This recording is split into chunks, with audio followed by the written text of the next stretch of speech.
exposição das Escrituras Sagradas. Que bom que você está aqui, que bom que você veio.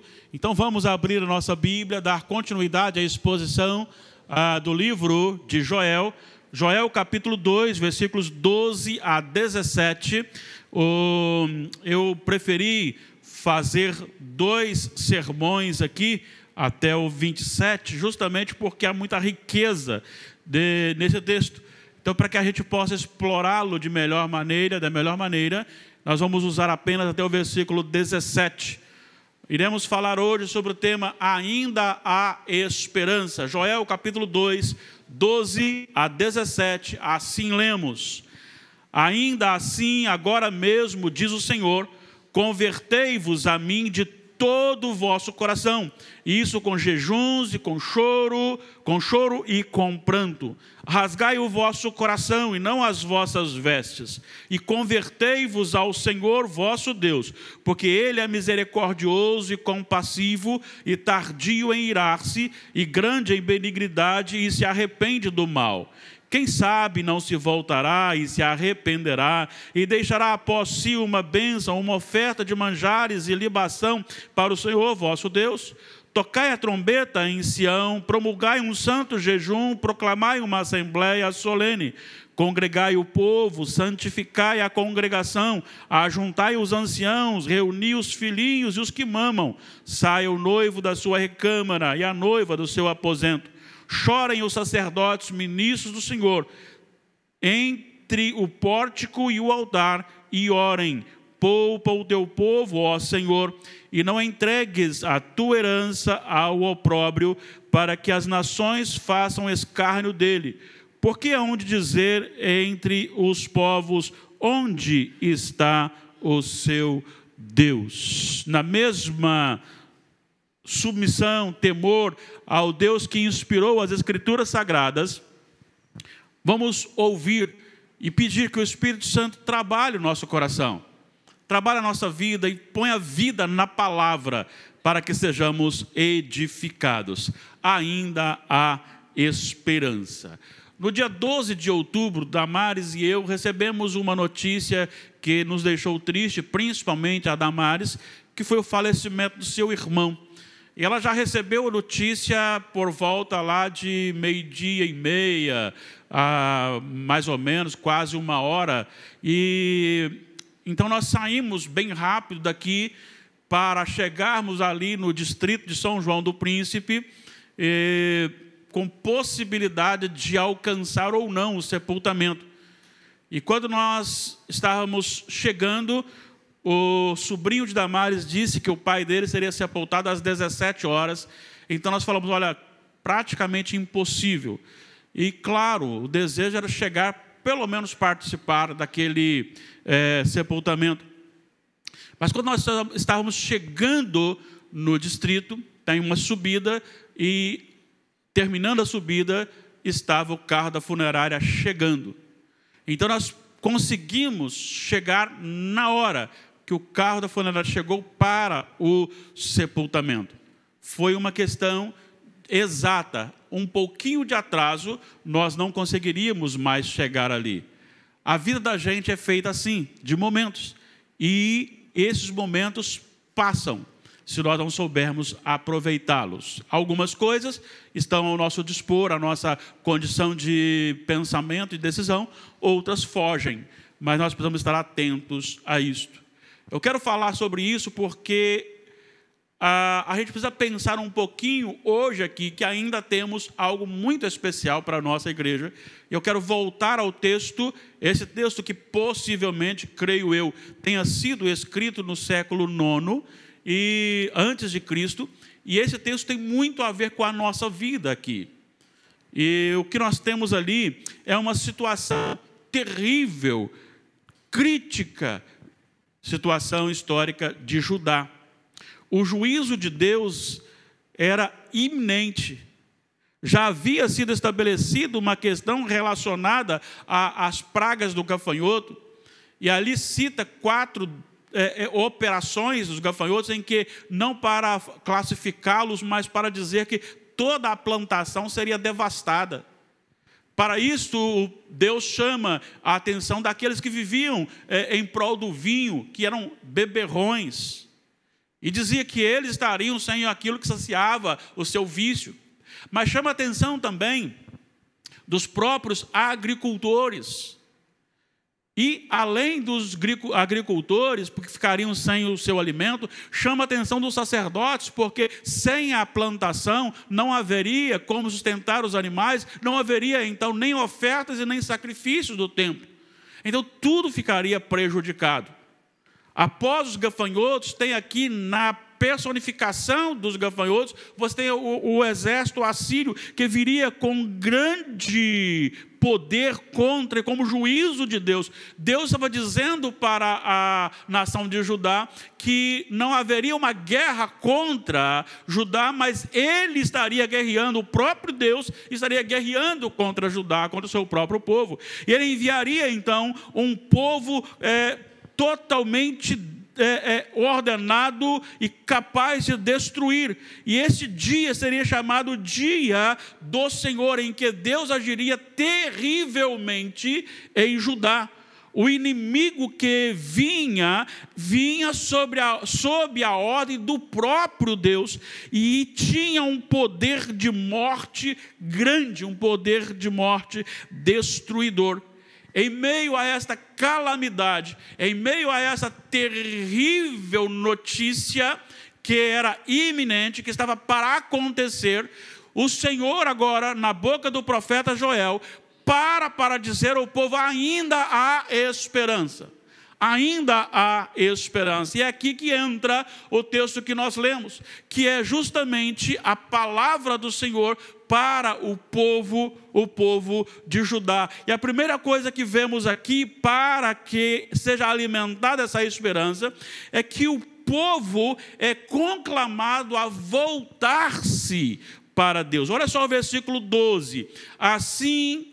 Ainda assim, agora mesmo, diz o Senhor, convertei-vos a mim de todo o vosso coração, e isto com jejuns, com choro e com pranto. Convertei-vos, ou voltai-vos. Isso aqui me chama a atenção. Primeiro, que Judá era o povo de Deus. Tanto era que o Messias veio da tribo de Judá. Jesus era judeu. Judá, como povo de Deus, tinha conhecimento das leis cerimoniais e os cultos eram realizados dentro do padrão cerimonial exigido. Então, eles cultuavam a Deus também, muito embora, cultuando a Deus, estivesse distante de Deus. Os cultos dirigidos a Deus por Judá eram cultos falsos, porque ele não estava no Senhor. Se tem de voltar, é porque saiu da presença. Quando ele diz aqui no versículo 12, convertei-vos ou voltai-vos a mim, significa que o povo de Deus estava fora, distante, longe do próprio Deus. E isto é possível acontecer. Aqui no livro de Joel não há discriminadamente um pecado estabelecido. O povo está fazendo isso, isso e isso, mas é um povo que se afastou de Deus. É um povo que está agora longe de Deus, e o chamado é para que o povo retorne à presença de Deus. Pode ser, sim, possível. Pode dizer que este povo de Deus, que presta culto a Deus, que ora a Deus, que glorifica a Deus, mas que não está na presença de Deus. Esta era a situação daquele povo, era a situação de Judá. Judá sendo de Deus, Judá cultuando a Deus, falando em nome de Deus, não estava na presença de Deus. E ele está dizendo, volte, retorne. O retorno marcaria então a oportunidade de uma mudança naquilo que havia de acontecer. A segunda lição que me chama a atenção é que Deus, além de mandar que esse povo voltasse para ele, estando esse povo longe, ele manda voltar para que, de forma interior para exterior, de dentro para fora, que aquilo que estava sendo feito viesse de dentro, viesse do coração. Olha só o versículo 13: rasgai o vosso coração e não as vossas vestes, e convertei-vos ao Senhor, vosso Deus. Rasgai o vosso coração e não as vossas vestes. Era muito comum naquele período, quando algo estivesse para acontecer, um sinal como símbolo de um arrependimento, de tristeza, de dor, de angústia, de reconhecimento, as pessoas rasgavam as suas vestes para dizer que realmente estavam arrependidos. Isso aconteceu com Neemias, isso aconteceu com o rei de Nínive, quando Jonas pregou. Isso aconteceu com várias pessoas para demonstrar um arrependimento.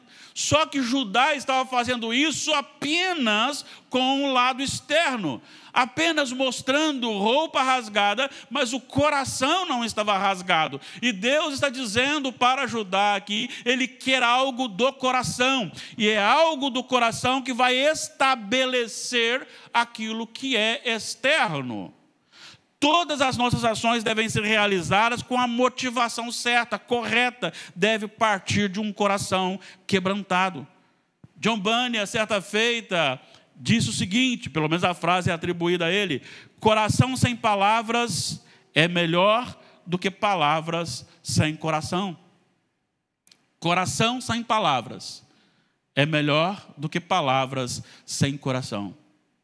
É aquele momento que você está orando e que você não consegue falar, você só geme, a sua alma geme. É melhor isso do que você falar algo que você não quer viver para a sua vida, não está saindo do seu coração. Deus conhece o coração de Judá. Deus sabe que há ali uma hipocrisia. Deus sabe que estão distantes, que não há uma mudança interior. Por isso Deus chama para que o povo rasgue o seu coração. Judá estava enganando as pessoas com o seu título de povo de Deus, enganando talvez a si mesmo com o título de povo de Deus, mas estava sendo rejeitado pelo Deus que ele se dizia ser povo. Rasgar o coração é começar de dentro. Eu tenho falado sempre sobre isso. Não adianta você parar de fazer coisas se você não começar a fazer coisas. Não adianta você parar de ver televisão, parar de usar a mídia, parar de usar celular, parar de sair ou parar de sair à rua, se você não se encher do Espírito. Porque o seu coração continuará vazio e ele produzirá reprovações pelo Senhor. O coração determina o valor das nossas ações diante de Deus. Deus avalia o que você faz não pelo aquilo que você faz. Deus avalia o que você faz pelo motivo que você faz. É por isso que o povo aqui é chamado para rasgar o coração e não somente as vestes. Deus chama Judá para retornar, Deus chama Judá para rasgar o coração, e Deus o chama de uma forma completa.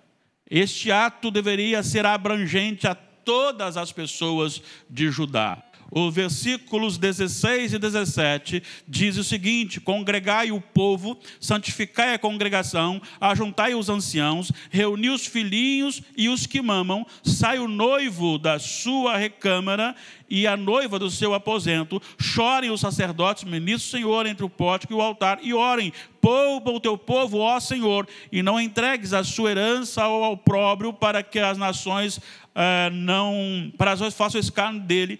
Por que hão de dizer entre os povos onde está o seu Deus? Aqui tem algumas coisas muito importantes. Veja, a primeira coisa, ele estabelece chamar os anciãos. Os anciãos são justamente aqueles que lideram. Pelo menos deve ser assim em todo lugar, e lá era. Os anciãos é aquele que tinha mais experiência. Os anciãos também são chamados no Novo Testamento de presbíteros, líderes da igreja. Homens que são experimentados, que a vida vai passando, que vai tendo intimidade com Deus e vai sabendo conduzir o restante do povo. Este povo precisava voltar-se para Deus, precisava rasgar o coração, precisava transformar a sua vida. Não só os anciãos, mas também os filhos. E aqui há uma diferença, tem dois tipos, não só os filhos, as crianças, adolescentes, também deveriam voltar para o Senhor, mas também deveria reunir até os bebês. Isso aqui é muito importante, porque nós temos um governo de aliança. O nosso povo pertence ao Senhor, os nossos filhos pertencem ao Senhor. Eles são propriedades de Deus. E esses bebês deveriam também ser convocados. Não só apenas esses bebês convocados, mas os recém-casados. Normalmente, em todo lugar, você, quando se casa, você tem uns dias de folga, principalmente no povo de Israel, referente a algumas tarefas.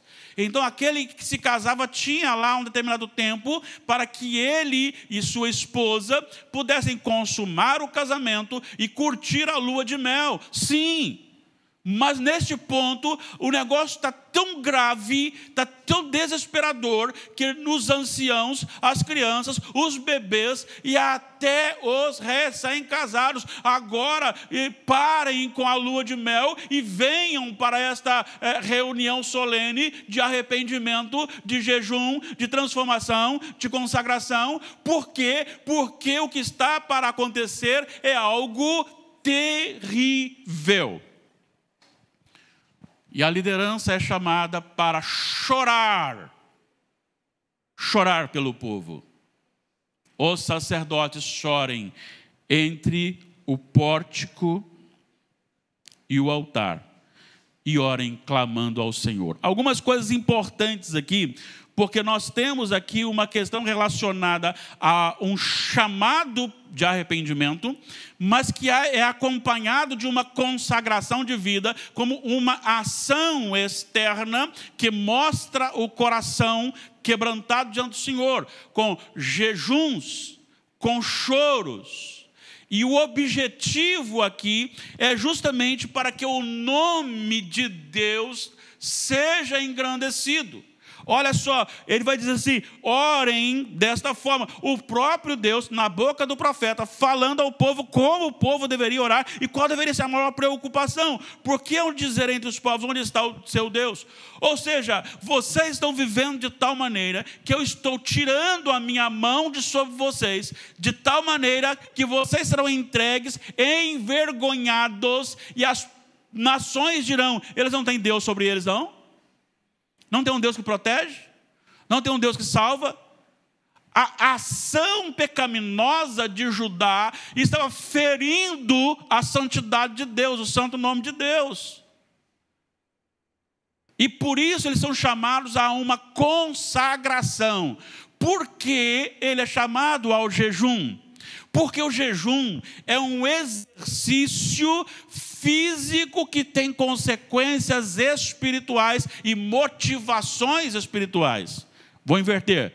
O exercício é um exercício físico com anseios espirituais e que tem condições estabelecidas também espirituais. O desejo de Deus, desejo de retornar o nome de Deus, o santo nome de Deus, em que eu abro mão para dizer assim: no momento é tão grave que eu estou parando tudo para atender isso aqui. Se você está passando para trabalhar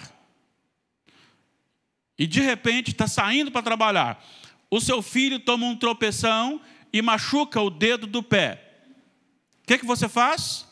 Deixa a mamãe cuidando e vai trabalhar. Mas se ele sofrer um acidente grave, o que você faz? Imediatamente, com a mamãe, pega o seu filhinho e vai para o pronto-socorro.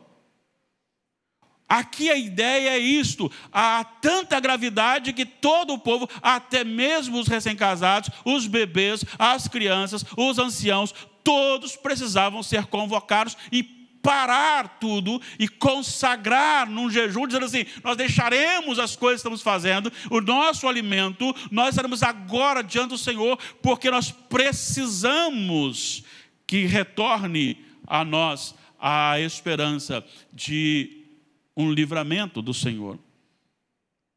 Todos são chamados: congregai, santificai, ajuntai, reuni, chorem, orem. Às vezes eu fico assim preocupado comigo mesmo, porque como é que você mede a vida de oração de membros da igreja? Com a reunião de oração da igreja. O número de pessoas na reunião de oração, com exceção daqueles que não podem vir, revela o quão valorizamos a oração em nossa própria casa. E não há restauração para ajudar se não tiver oração, jejum, consagração, coração rasgado e um retorno para o Senhor. Mas há uma outra lição aqui que eu também quero trazer antes da gente passar para as aplicações. Que a esperança da restauração não está na ação de arrependimento do povo de Judá, mas está fundamentada no próprio Senhor. Versículo 13, a segunda parte, diz assim, ele começa dizendo: rasgai o vosso coração e não as vossas vestes, e convertei-vos ao Senhor vosso Deus, porque Ele é o quê? Misericordioso e compassivo, e tardio em irar-se, e grande em benignidade, e se arrepende do mal. 14, quem sabe não se voltará e se arrependerá e deixará após si uma bênção, uma oferta de manjares e libação para o Senhor vosso Deus. Arrependimento aqui é antropopatia, é atribuir a Deus sentimentos humanos. O que Deus está dizendo que a sua atitude mudada muda o curso na direção que estava acontecendo. Não é que Deus muda, a mudança do coração do homem já está no propósito de Deus. Não é Deus que muda, Ele estabeleceu. Se você fizer isso, tem isso. Se não fizer, tem aquilo. Então, uma vez que você obedece e faz, automaticamente Ele vai fazer cumprir aquilo que Ele determinou. E aqui vai nos mostrar algumas coisas muito importantes. Primeiro, o Senhor é misericordioso. O que é misericórdia? Misericórdia é justamente você não oferecer o que aquela pessoa merece. Alguém merece ser punido e você não pune, você está sendo misericordioso com aquela pessoa. Ele vai dizer compassivo, paciente, alguém que sabe dominar as motivações. Então Deus é aquele que é misericordioso e até mesmo no seu juízo Ele é misericordioso para com os seus filhos. O que está dizendo é o seguinte: olhe, a motivação deve ser lançar no Senhor, porque Ele é misericordioso, e como Ele é misericordioso, Ele ainda poderá mudar a situação.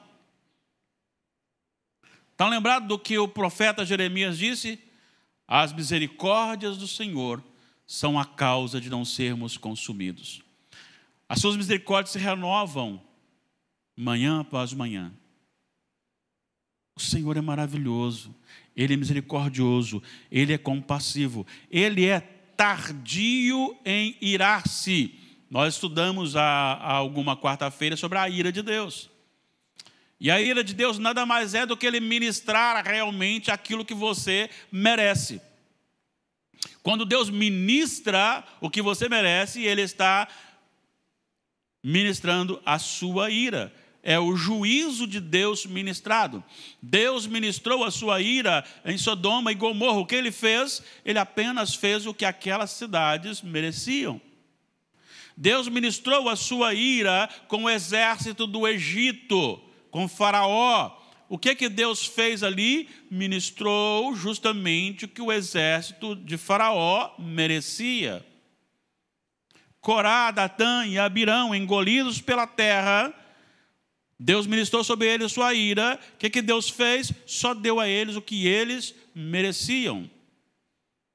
Arão e Miriam, quando questionaram a autoridade de Moisés, e o Senhor fez com que ela ficasse leprosa, Deus apenas deu uma parte daquilo que ela merecia. E assim por diante. O Senhor é tardio em irar-se.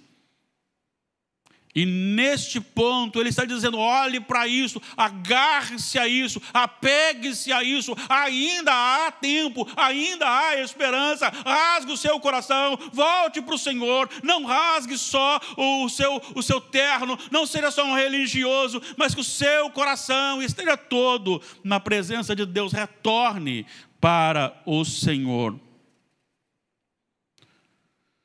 O Senhor abençoa quando você quebranta o seu coração. Tem uma coisa que Deus ama, é quando você reconhece quem você é e quebrantado se volta para o Senhor e abre o seu coração. Eu quero fazer desses versículos, desse texto, algumas aplicações.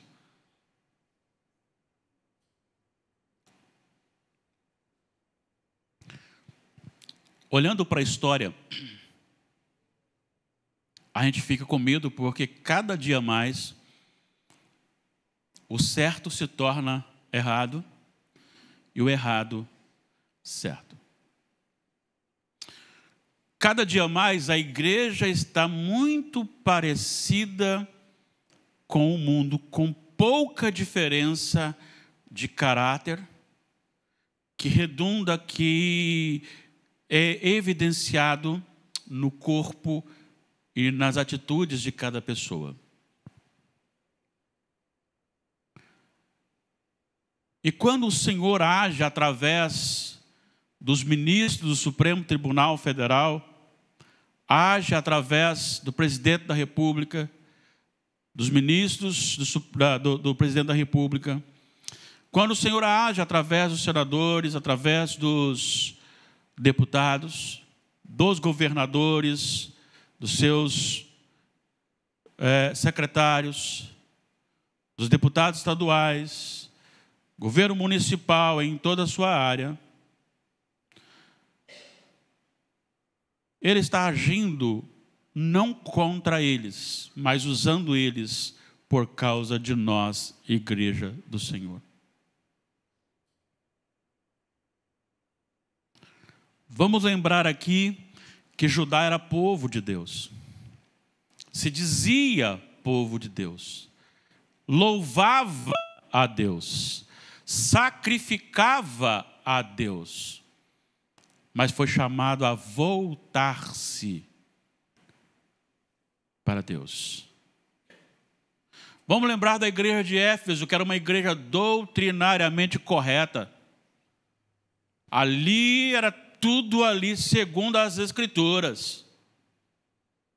E tem uma coisa, não é só um comportamento. Qualquer manifestação de uma doutrina falsa, lá estava o povo para combater e tirar do meio. No entanto, havia um problema. E o Senhor chama a igreja de Éfeso ao arrependimento, porque aquela igreja havia perdido a alegria da salvação. O primeiro amor. Nós podemos estar politicamente correto dentro do que chamamos de doutrina, mas podemos estar longe do Deus que estabeleceu a doutrina. Eu quero que você pense um pouquinho comigo sobre as implicações desse texto. Primeiro, dentro da nossa casa. o comportamento nosso como servo do Senhor dentro da nossa casa.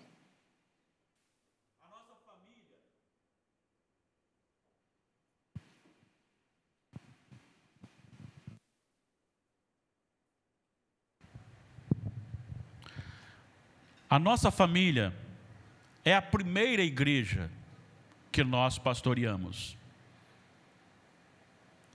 A nossa família é vista como igreja cristã, família cristã. Quantas vezes a gente recebe dos vizinhos a palavra, é tão harmônico, há uma paz e tal.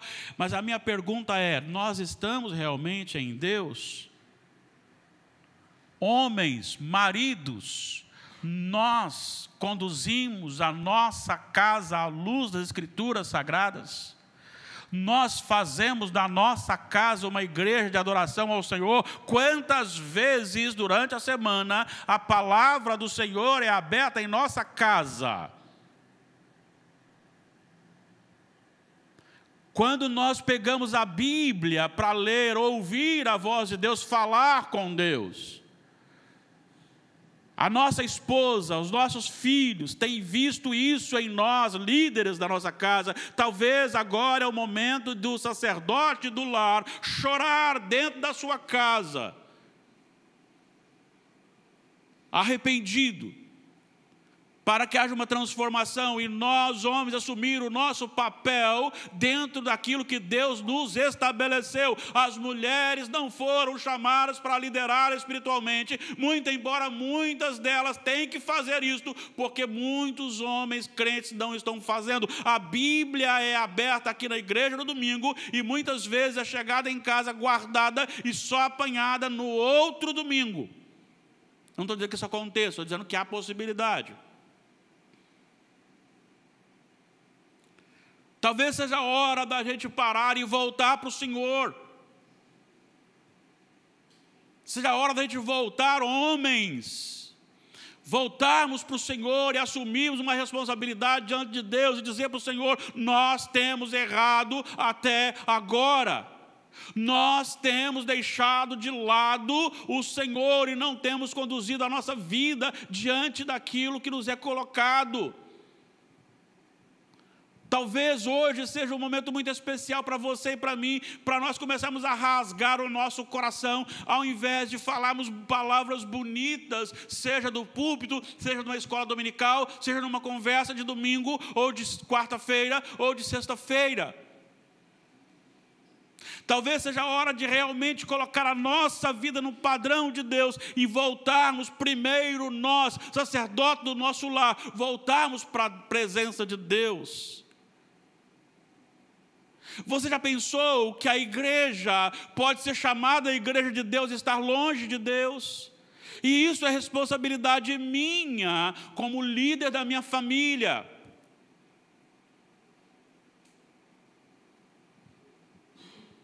Nós precisamos rasgar o nosso coração.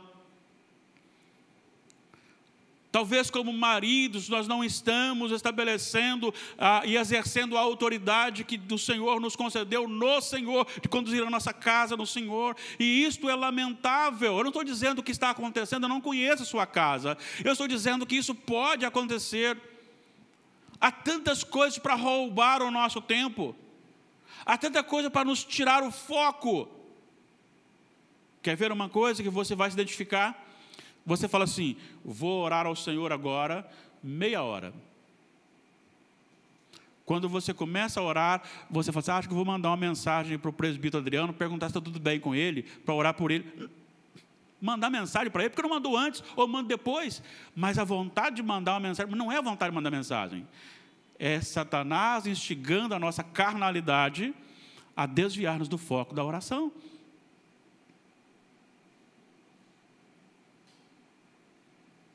Precisamos rasgar o nosso coração como maridos e começar a conduzir a nossa família na presença de Deus, para que a nossa família seja a primeira igreja. E todos vejam não a nossa família, mas vejam a glória de Deus nela.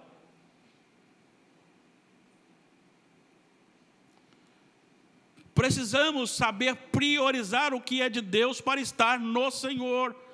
E talvez o primeiro chamado aqui é para nós, homens, para que rasguemos o nosso coração e voltemos para o Senhor e assumamos a liderança da nossa casa. Está lembrado que o apóstolo Paulo disse aos maridos? Amai vossa mulher, mais ou menos como Cristo, não, como Cristo amou a igreja e a si mesmo se deu por ela.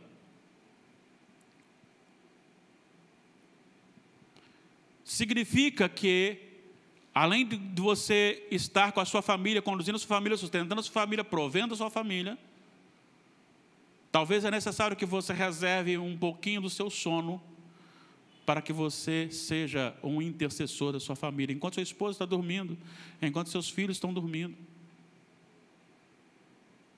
Para que você peça ao Senhor que Ele seja glorificado na vida da sua família, que Ele seja reconhecido na vida da sua família.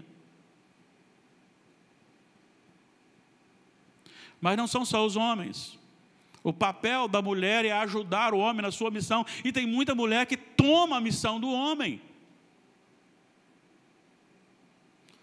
porque não aceitam uma liderança. Ao invés de desenvolver o papel da mulher restaurada como ajudadora, ela assume uma postura de um conflito de autoridade e exerce um papel que não é dela. Eu não estou dizendo também que haja aqui entre nós, estou dizendo que há a possibilidade de acontecer, porque nós ainda estamos com o nosso coração corrompido, e o Senhor também chama as mulheres a rasgar o coração, a transformar a vida. Não é só o noivo que tinha que parar, a noiva também tinha que parar, a noiva, a recém-casada também tinha que parar, ela também tinha que estar junto, ela também tinha que rasgar o coração, ela também tinha que voltar para Deus, ela também tinha que voltar totalmente para viver segundo o padrão de Deus.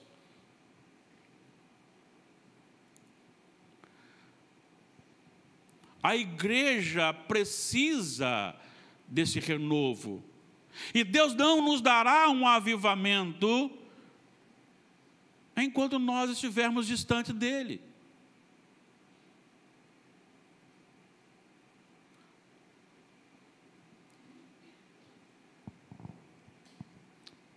Um homem tem 2 filhos. Um filho vai estudar em São Paulo e o outro fica morando com você. E este homem, então, adquire bens. Uma boa casa, com churrasqueira, com uma piscina, com área de lazer. Quais dos filhos, ou qual dos filhos, experimentará mais desses benefícios? O que está com o pai. Significa que foi para São Paulo é menos filho? Não, mas ele não terá o mesmo deleite que tem aquele que está com o pai, porque aquele que está com o pai está próximo. Assim é a nossa vida. Se não estivermos perante o Senhor, se não voltarmos para o Senhor, nós não experimentaremos do Senhor. Judá precisava voltar, e Deus está mostrando a ira dele no Brasil nesse exato momento. Já vem fazendo isso há muito tempo, mas agora mais claro ainda.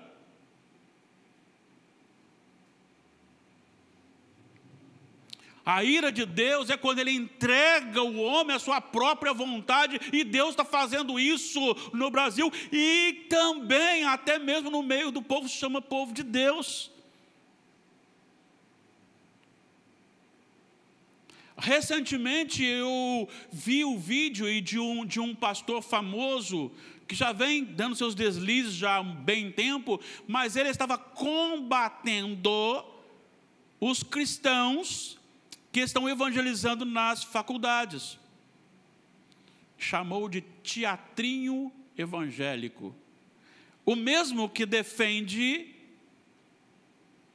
aqueles que fazem escolhas contrárias à palavra de Deus referente ao sexo. Ao mesmo tempo que ele defende pessoas que querem se relacionar com outras do mesmo sexo, ele combate, é pastor, combate jovens que estão querendo evangelizar nas faculdades. Então a ira de Deus, ela está dentro da igreja, porque a igreja está morrendo. E nós precisamos acordar para isso, e Deus, neste momento, começando comigo e com você, homem, se estendendo a você, mulher, a todos que estão aqui nesta noite, e aqueles que me ouvem através dessa transmissão, Deus está nos chamando para retornarmos para Deus, para nos dar um renovo, rasgando o nosso coração diante do Senhor, nos consagrando ao Senhor como uma vida constante na presença de Deus. Por isso nós devemos examinar o nosso coração. Será que eu sou um religioso? Sabe qual é a maior dificuldade de um pastor? A maior dificuldade de um pastor é ser crente. Porque nós somos levados a ler a Bíblia todo dia para preparar estudos, pregações, reuniões, e muitas vezes pastores esquecem de ler a Bíblia para ele mesmo. Isso pode acontecer com os líderes da igreja, isso pode acontecer com os homens da igreja, pode acontecer com as mulheres da igreja. E o Senhor hoje conclama você, homem, você, mulher, você que me ouve aqui agora, Ele nos conclama, Ele nos chama a retornar para Ele. Eu queria que a nossa igreja, o nosso templo fosse pequeno para comportar aqui pessoas que verdadeiramente querem o Senhor. Mas se isso não for me dado, eu queria que você que está aqui fosse tão pleno de Deus, que as pessoas olhassem para você e pudessem dizer: que Deus você serve, hein? Todos somos chamados com urgência, neste momento, a retornarmos para Deus, abrindo o nosso coração. Veja bem, eu não estou fazendo um apelo para que você assuma posição daquilo que amanhã você vai esquecer. Mas eu desejo que o Espírito Santo trabalhe o seu coração e o meu. Nos dê um renovo, uma alegria. E sim, eu posso lhe garantir, se nós que estamos aqui, ainda há lugares vagos nos bancos aqui, mas se nós que estamos aqui, voltarmos para o Senhor de verdade, rasgar o nosso coração de verdade, priorizar as coisas espirituais de verdade, consagrar a nossa vida ao Senhor de verdade, porque isso será consequência do coração transformado, o Senhor fará algo tão grande que você não tem nem ideia do que pode acontecer. Não é porque você é capaz, você é bom e se tornará bom. É porque Ele é misericordioso e compassivo, tardio em irar-se, e se compadece daqueles que se voltam a Ele quebrantados. Quer fazer isto? Quer consagrar a sua vida? Então coloque-se em pé e vamos orar ao Senhor.